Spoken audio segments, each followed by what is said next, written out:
آداب، میں ہوں وسعت اللہ خان، میرے ساتھ ہیں زرار کھوڑو کراچی اسٹوڈیو میں اور مبشر زیدی ہیں اسلام آباد میں۔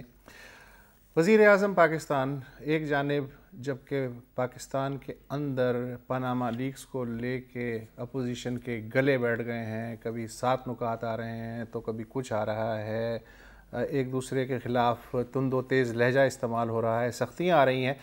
وزیر اعظم کار سرکار اور کار مملکت سے غافل نہیں ہے۔ اس کا ایک ثبوت یہ ہے کہ وہ تاجکستان گئے نہایت اطمینان سے، پاکستان کے انرجی کرائسس کے سلسلے میں ایک قدم اور آگے بڑھایا، تقریباً 1000 میگا واٹ بجلی تاجکستان سے خریدیں گے۔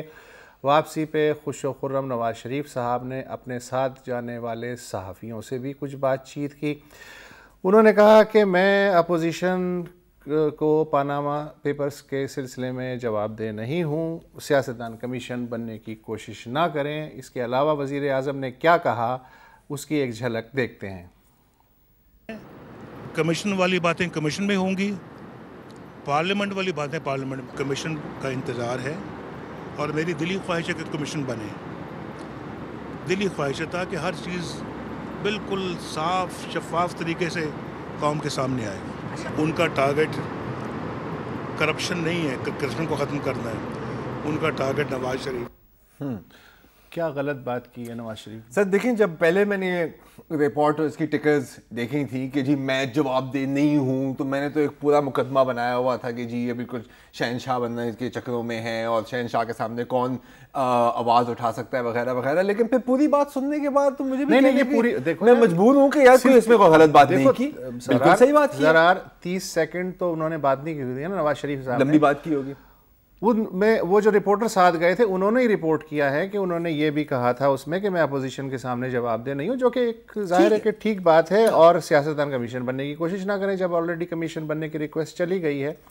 لیکن ایک چیز میرے ذہن میں یہ آئی کہ اپوزیشن اگر سوال نہ پوچھے تو کیا کرے، تو پھر کیا کرے؟ ہاں یہ بھی ہے، اب آخر کار ہمیشہ جلسے جلوسوں میں تو اپنے ہی وقت گزار سکتے ہیں نا۔ اچھا، یا میری اپوزیشن سوال نہ پوچھے، جب میں اپوزیشن میں ہوں تو میں کالا کوٹ پہن کے سپریم کورٹ بھی جا سکتا ہوں گواہی دینے کے لیے، وہ سب ٹھیک ہے۔ بات بالکل صحیح ہے۔ ویسے آج کالا کوٹ مبشر زیدی صاحب نے بھی پہنا ہوا، آپ دیکھیں بڑا ان کو۔ اچھا بھائی، اسلام آباد میں آپ بیٹھے ہوئے ہیں، آپ تو کچھ بولیے کہ یہ اپوزیشن کیا کرے یار؟ سر اپوزیشن کیا کرے، کل ہی میں نے کہا تھا 7 سہیلیوں والا گانا سن لیں۔ آج وزیر اعظم جو ہے وہ ان کی طرف سے بھی آ گیا ہے کہ کل وہ جو ہے پارلیمنٹ میں پیش نہیں ہو رہے بلکہ پیر کے دن آئیں گے، تو 2-3 دن اور مل گئے اپوزیشن کو شور مچانے کے لیے۔ اور کہا، اندر کی خبر یہ ہے کہ کیونکہ اپوزیشن لیڈر خورشید شاہ کی طبیعت تھوڑی خراب تھی اور وہ آ نہیں سک رہے تھے، تو انہوں نے ریکویسٹ بھجوائی، جس کے بعد یہ جو ہے منڈے کو ہو گیا سارا کچھ۔ لیکن سر مطلب رپورٹنگ، آپ لوگ ظاہر ہے دونوں رپورٹرز نہیں ہیں نا اس طریقے سے، کہ جو رپورٹنگ آج ہوئی ہے جنگ اخبار میں، اس کے بعد تو مجھے کوئی شک نہیں رہا کہ نواز شریف صاحب کو کوئی نہیں ہلا۔ مبشر زیدی، وہ رپورٹ ہم نے بھی پڑھی ہے، تھوڑا سا صبر کر لیں۔ پہلے میں یہ پوسٹ مارٹم کرنا چاہتا ہوں کہ وزیر اعظم نے جو انٹرسٹنگ بات کی ہے وہ یہ ہے کہ کمیشن کی باتیں کمیشن میں، پارلیمنٹ کی باتیں پارلیمنٹ میں۔ اچھا، پارلیمنٹ میں ویسے باتیں کیا ہوتی ہیں؟ ملک کا سب سے سپریم ادارہ ہے، اور کمیشن تو ظاہر ہے ایک ذیلی ادارہ ہوا نا، پارلیمنٹ سپریم ہے، تو پارلیمنٹ میں جب جو برننگ ایشوز ہیں وہ ڈسکس نہیں ہو سکتے تو پھر وہ کہاں ہو سکتے ہیں؟ اور یہ پاناما لیکس کیا برننگ ایشو نہیں ہے؟ کیا یہ ڈسکس نہیں ہونا چاہیے؟ میرے خیال ڈسکس تو ہونا چاہیے، وہ اور بات ہے کہ وہ سوال کریں گے، یہ جواب نہیں دیں گے۔ کیا ہوا اگر کمیشن نہیں بنتا تو پھر ہوگا نا پارلیمنٹ کے اندر، یا تو پارلیمنٹ میں ڈسکس کر لیں، یا اگر دونوں جگہ ڈسکس ہو گیا تو کیا کون سے کوئی آسمان ٹوٹ جائے گا یار، کون سے کوئی قیامت آ جائے گی؟ مبشر، اس وقت تو کمیشن نہیں ہے نا، تو اپروپریٹ پلیس پھر پارلیمنٹ ہوا نا جہاں یہ ساری چیزیں ڈسکشن میں آئیں گی۔ اگر کمیشن ہوتا تو آپ کی بات درست تھی کہ صاحب کمیشن بن گیا، اب آپ بات نہ کریں۔ اور دوسری بات ہے مبشر کہ دیکھیں ویسے ہی پارلیمنٹری پروسیڈنگز، مطلب ہم جتنا بھی کہتے ہیں کہ لوگ توجہ نہیں دیتے پارلیمنٹ کو، بہت بورنگ ہوتی ہیں، تو کم از کم اگر پیناما پیپرز پہ کچھ ڈسکشن ہوگی تو کچھ سرخیاں نکلیں گی، کچھ ہیڈ لائن ملیں گی، پبلک کا بھی انٹرسٹ ہوگا، یہ بھی ایک امپورٹنٹ پارٹ ہے جمہوریت کا میری نظر میں۔ ہاں لیکن اب سر لیکن آپ کا یہ خیال تھا کہ وزیر اعظم جو ہیں وہ پارلیمنٹ میں آ کر کچھ ڈیفرنٹ بولیں گے, 2 دفعہ وہ قوم سے خطاب کر چکے ہیں, اس کے علاوہ 3-4 کل ریکمنڈیشن تو میرا خیال ہے ایسے مجھے ہوئے پارلیمنٹیرین بیٹھے ہوئے ہیں وہاں جو وزیر اعظم سے کچھ نہ کچھ ضرور بلوا لیں گے, ان کا بھی جو ہے 70 سالہ سنیاسی بابا کی طرح اچھا خاصا تجربہ ہے. دوسری بات یہ کہ نواز شریف کی یہ جو بات ہے نا کہ جی اصل ٹارگٹ کرپشن کا خاتمہ نہیں نواز شریف ہے. اچھا یہ بات تقریباً صحیح ہے. اچھا اب مسئلہ یہ ہے کہ ہر آدمی ریٹنگ کے چکر میں ہے. اپوزیشن کے جو اب تک کی صورتحال ہے اس میں کوئی اس بات پہ نہیں آ رہا کہ بھائی آپ نے الیکشن کمیشن کے سامنے جو ڈیکلیریشن کیا یا جو آپ اینول اثاثوں کا ڈیکلیئر کرتے ہیں, کیا اس میں جو آپ کے اور آپ کے جو بچے ہیں ان کے جو اسیٹس ہیں باہر وہ آپ نے کبھی ڈکلیئر کیے یا نہیں کیے؟ کوئی یہ سوال نہیں کر رہا. وزیر اعظم کی ذات کو نشانہ بنا رہے ہیں. اچھا اپوزیشن گول پوسٹ کندھوں پہ اٹھا کے گھوم رہی ہے, وہ ایک چیز کی جواب دیں گے, گول پوسٹ وہ وہاں لگا دیں گے, وہاں لگا دیں گے, تو یہ بھی ایک پرابلم. اچھا یار یہ دیکھیں یہ سب کچھ چھوڑے یار, میرا ایک سوال ہے اور میرا سوال یہ ہے کہ وزیر اعظم کراچی کب آئیں گے؟ اور میں یہ اس لیے پوچھتا ہوں کہ کراچی میں بہت سخت گرمی ہے, اور آپ کو پتہ ہے نا کہ جب وزیر اعظم صاحب تاجکستان پہنچے تو تاجکستان میں کیا ہوا. یہ مبشر نے خل آپ اسی سٹوری کے بارے میں بات کر رہے تھے, یہ آج جنگ اخبار میں چھپی ہے, ایک بہت مشہور صحافی نے لکھی ہے کہ وزیر اعظم کے آمد کے ساتھ ہی آسمان پر گہرے بادل چھا گئے تاجکستان میں, اور یہ ظاہر ہے کہ بہت ایک اچھی بات تھی اور ایک گڈ اومن ہے. تو یار کراچی بھی آ جائیں, یہ تو مطلب میں تو گرمی میں خراب ہو گیا ہوں یہاں پہ میری جان. کیا خیال ہے آپ کا؟ یہ نہیں وہ اسلام آباد بھی آئے تھے تو ظاہر ہے وہ امید یہ تھی کہ یہاں پر بھی بادل آ جائیں گے. اچھا لیکن جو ہے وہ بادل سرحد پہ ہی رک گئے, وہ انہیں آنے نہیں دیا گیا, تو وہ وزیر اعظم کو بغیر بادلوں کے آنا پڑا. اور یہاں اگر تھوڑا بہت ابر کرم جو ہے وہ برس جاتا تو شاید کچھ برا نہیں ہوتا. لیکن یہ وہ تاجکستان والوں کے لیے اب ہم کہہ سکتے ہیں کہ یہ تیرے نصیب کی بارشیں تیرے ہی ملک میں برس گئیں. تو سر مطلب یہ کس قسم کا جرنلزم ہو رہا ہے, یہ کس قسم کی صحافت ہے کہ ایک مکتوب تاجکستان لکھا جاتا ہے, جنگ اخبار کے ایک بڑے جو ہے سینئر صحافی ہیں, اور وہ کہہ رہے ہیں کہ جناب وہاں پر انہوں نے ایک غیر ملکی خاتون کو بھی یہ کہتے ہوئے سنا کہ پاکستان کے وزیر اعظم جو ہیں وہ خوش بختی کی علامت ہیں. تو سر بس یہی سب سن کے اس میں خرابی کی کیا بات ہے؟ اگر کوئی غیر ملکی خاتون نے ایک اچھی بات کری تو اس میں خرابی کیا؟ اور دوسری بات یہ کہ صالح ظافر میرے بڑے اچھے دوست ہیں, ان کے بارے میں جو ہے نا اس طرح کی نیگیٹو گفتگو میں کم از کم برداشت نہیں کروں. میں تو کہتا ہوں کہ یہ کہلاتی ہے کریٹیو رپورٹنگ. یہ صحیح بات ہے. نہیں بریک نہیں لو, اور میں آپ کو بتا رہا ہوں کہ یہ کالم پڑھ کے جو ہے اس کے بعد وزیر اعظم کانفیڈنٹ ہو گئے. انہوں نے کہا جی اب جو ہے کچھ نہیں ہو سکتا, کوئی میرا کچھ نہیں بگاڑ سکتا, میں تو موسم بدلنے کی طاقت رکھتا ہوں. مطلب وزیر اعظم نہیں ہے ہارپ ہے. ہاں نہیں ہارپ کا تو سنا ہوگا نا آپ نے, وہ secret weapon to change weather. وزیر اعظم جب لندن جا رہے تھے تو آپ کو یاد ہے کہ ایک تصویر چھپی تھی. لندن میں کیا ہوا؟ ایک تصویر چھپی تھی جب وزیر اعظم لندن جا رہے تھے کہ وہ جو ہیں اپنی والدہ محترمہ کے ہاتھ کو بوسہ دے رہے ہیں, جو کہ اچھی بات ہے. لیکن اس کا جو وہ تھا 10 لائنیں جو ہیں وہ بھی جنگ میں ہی چھپی تھی, جو مضمون چھپی تھی کہ وہ بڑے سعادت مند بیٹے ہیں, اور یہ وہ ہے دنیا کا کون سا ایسا بیٹا ہے جو سعادت مند نہیں ہوتا ماں کے نزدیک. لیکن بہرحال یہ کہ کریٹیو جرنلزم ہے اور اس کی حوصلہ شکنی نہیں کرنی چاہیے. مبشر کو آتی نہیں ہے تو اس کا یہ مطلب نہیں ہے کہ وہ, اس سے پہلے کہ مبشر کوئی بات کرے وقفہ لے لیں جلدی سے.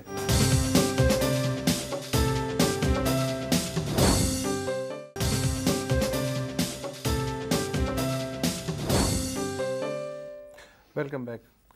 آج 12 مئی ہے. کچھ یاد آیا؟ اب سے 9 برس پہلے چیف جسٹس, اس زمانے کے چیف جسٹس افتخار محمد چودھری کو کراچی آنا تھا. شارع فیصل پہ کنٹینر لگے ہوئے تھے. اس کے بعد خاک و خون کا گیم ہوا, تقریباً 40 کے قریب لاشیں گری اور 60 سے زائد لوگ زخمی ہوئے. مختلف قومیتوں کے لوگ تھے. اور اسی دن شام کو جنرل پرویز مشرف نے اسلام آباد میں ایک جلسہ عام سے خطاب کرتے ہوئے کہا کہ یہ تھی کراچی میں عوام کی طاقت. آج اس بات کو 9 برس ہو چلے ہیں. توقع تھی کہ 9ویں برسی کے موقع پہ کراچی میں کچھ نہ کچھ یادگاری تقریبات ہوں گی, لیکن نہیں ہوئی. حسن اتفاق ہے کہ آج ایم کیو ایم نے نمائش چورنگی پہ جو شہر کا مرکزی علاقہ ہے ایک احتجاجی مظاہرہ کیا. 12 مئی کے لیے نہیں, آفتاب احمد کی ہلاکت جو رینجرز کی حراست میں ہوئی تھی اس پہ احتجاج ریکارڈ کرایا. چلیں یہ بھی ٹھیک ہے. اس موقع پہ جو قائد تحریک ہیں متحدہ قومی موومنٹ کے, انہوں نے اعلان کیا کہ وہ اپنے تمام معاملات سے علیحدگی اختیار کریں. نہیں بھائی, نہیں بھائی, میں اب کسی بھی صورت میں قیادت نہیں کر سکتا. نہیں بھائی نہیں, یہ میرا آخری بیان ہے. نہیں بھائی نہیں, میں اپنی ذمہ داریاں رابطہ کمیٹی کے کنوینر ڈاکٹر فاروق ستار کو سونپنے کا اعلان کرتا ہوں. نہیں بھائی ایسا ہو ہی نہیں سکتا. ایگزیکٹلی یہی ہوا. نہیں ایسا نہیں ہوا. ایگزیکٹلی یہی ہوا. نہیں کہا. ایگزیکٹلی یہی ہوا. ایم کیو ایم کے ترجمان مصطفیٰ عزیز آبادی کا فوراً ہی ایک وضاحتی ٹویٹر آیا جس میں انہوں نے کہا کہ ایم کیو ایم کے قائد کے اس اعلان کو کارکنوں نے قبول نہیں کیا اور اسے مسترد کر دیا, اور قائد دراصل قیادت چھوڑنے کا اعلان نہیں کر رہے تھے بلکہ کارکنوں کو اپنے دلی جذبات سے آگاہ کر رہے تھے. او یار تو گلی مک گئی پھر تو. ہاں تو مطلب کہ یہ جو میں نے ابھی کیلکولیشن کی ہے اس کی اب ہمیں کوئی ضرورت نہیں ہے, کیونکہ میرے کیلکولیشن کے مطابق یہ ہوگی 1,60,521ویں دفعہ کہ ایم کیو ایم کے قائد نے اپنے عہدے کو چھوڑ کر پھر واپس لے لیا ہو. مبالغہ آرائی سے پریز کریں. نہیں اتنی دفعہ اعلان نہیں کیا. زیادہ ہو گیا. نہیں بہت زیادہ ہو گیا. حساب میں ہمیشہ کمزور رہا ہوں سر, تو اگر 1-2 زیرو اوپر نیچے ہو گئے معاف کر دیں. ویسے اس کی ضرورت نہیں تھی. اچھا ایم کیو ایم کا جو احتجاج کا طریقہ میں پہلے بھی کسی پروگرام میں کہہ چکا ہوں کہ اب جو انہوں نے اڈاپٹ کیا ہے وہ مجھے پسند آتا ہے. وہ کوئی ٹریفک روڈ بلاک وغیرہ اس طرح کا کچھ نہیں ہوتا. مجھے نہیں پتا نمائش میں کیا ہوا, لیکن وہ دونوں طرف جو ہیں وہ پلے کارڈز لے کے کھڑے ہو جاتے ہیں. ویسٹرن کنٹریز میں بھی مہذب معاشرہ میں اسی طرح مظاہرہ ہوتا ہے. 2 تلوار پہ بھی اس طرح کا مظاہرہ اسی طرح ہوا ہے. تو وہ جو انداز نیا ہے وہ ہے, لیکن اس موقع پہ پتہ نہیں کس چیز کی وجہ سے قائد جو ہیں وہ تنگ آ گئے اور انہوں نے پھر یہ اعلان کر دیا. یہ تفصیلات پتہ نہیں سامنے آئیں گی یا نہیں آئیں گی. تو مبشر جو ہیں اس موقع پہ کچھ کہنا چاہ رہے ہیں, یا اگر آپ اپنے ریزگنیشن دینا چاہیں تو ہم بھی اس کو مسترد کر سکتے ہیں اگر آپ کو یہ بہتر تو لگے. یہ بھی آپ کر سکتے ہیں مبشر بھائی. میں پہلے کہتا ہوں میں واپس لے لیتا ہوں, اس کے بعد دے دوں گا, کیونکہ مجھے پتا ہے آپ دونوں قبول کرنے میں بالکل دیر نہیں لگائیں گے. یار کس طرح کی بات کیا. نہیں بھائی نہیں مبشر بھائی نہیں. دیکھو یار یہ ہمیں دوست سمجھتا ہے. یار یہ دیکھو نا یار یہ. ہاں اس کے علاوہ میں نہیں بول رہا. کیا ہے سر دیکھیں بات یہ ہے کہ جو جس ٹویٹ کی آپ بات کریں اس ٹویٹ میں یہ کہا گیا تھا کہ انہوں نے اعلان نہیں کیا تھا بلکہ جو ہے انہوں نے جذبات میں آ کر کے کارکنوں سے ایک بات کر دی تھی. اور ظاہر ہے یہ پرانا طریقہ بہت دفعہ یہ ہوا ہے, تو میرے خیال میں آپ کارکن بھی سیریس نہیں لیتے. ان کو بھی پتہ ہے کہ 4-6 گھنٹے بعد یہ واپس ہو ہی جانا ہے. تو میرے خیال میں انہوں نے شاید وہ بھی نہیں کہا ہوگا جس جوش و جذبے سے زرار بیٹھ کے نہیں بھائی کر رہے ہیں. تو میرا نہیں خیال کہ اتنا کوئی زیادہ وہ ہوا ہوگا. ویسے پتہ ہے کبھی عادت بھی بہت بری ہوتی ہے. غلطی سے ایک دفعہ نا کسی نے اگر ہاں بھائی ہاں کہہ دیا تو پھر کیا ہو جائے گا. نہیں ایسا نہیں ہوتا. اور مجھے صرف اس میں ایک ریزرویشن ہے کہ اب جب کہ ایم کیو ایم پہ خاصی سختی کا دور آیا ہوا ہے اور قیادت جو ہے وہ عجیب کنفیوژن میں ہے, اس طرح کی جو تقاریر ہیں یہ مزید انٹرنل رفٹ ظاہر کرتی ہیں, یا ان کے خیال میں اس سے مزید کوئی پریشر بلڈ اپ ہو سکتا ہے, یا عوام میں کوئی مزید ہمدردی کے جذبات پیدا ہو سکتے ہیں. آئی ڈونٹ نو کہ کس اسٹیٹ آف مائنڈ میں یہ باتیں کی جاتی ہیں. حالانکہ ماضی میں یہ جیسا کہ آپ نے کہا متعدد بار جب واپس ہی لینا ہے بھیا تو پھر دینے کی ضرورت ہے. ہاں اچھا یہ صرف کارکنان کا نہیں, لینے کے دینے پڑ جاتے ہیں. اب یہ ہے کہ صحافی بھی گھڑی گنتے ہیں کہ اچھا یہ اعلان ہو چکا ہے, بس بھائی آدھے گھنٹے کی بات ہے, پریس نوٹ آنے والا ہے. تو وقفہ لے لیتے ہیں فی الحال, وقفہ لے لیتے ہیں, اور اس خبروں کے خلاصے کا وقت بھی ہوا چاہتا ہے. بالکل, اور اس کے بعد ہم غور کریں گے ایک اور تقریب میں جس میں بھی 2-3 بڑی دلچسپ چیزیں ہوئی ہیں. ہمارے ساتھ رہیے.